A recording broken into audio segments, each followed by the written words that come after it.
Cha-ching! Joe Greco from AskJoeAboutMoney.com.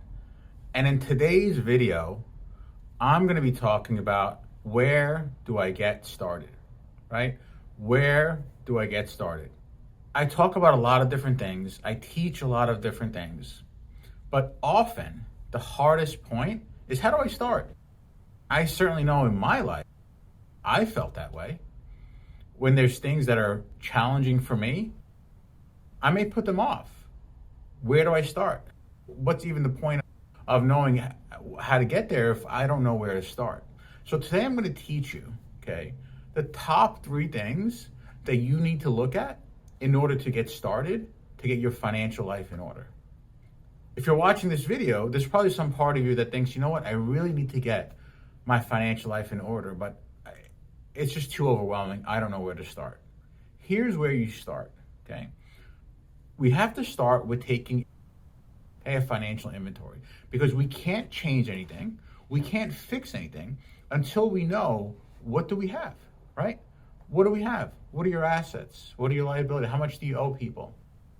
So how do we figure this out? There's 2 main things that we look at. One is assets, what we own.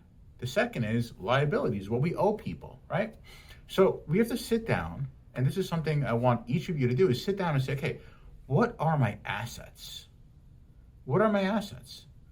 Okay, start with the most liquid stuff first. Like, for example, start with your bank account, start with your checking accounts, okay? How much do you have in those types of accounts?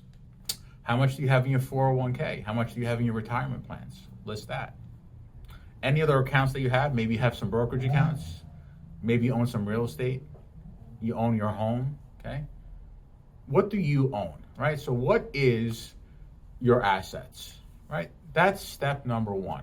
So step number 1 is make a list of everything that you own.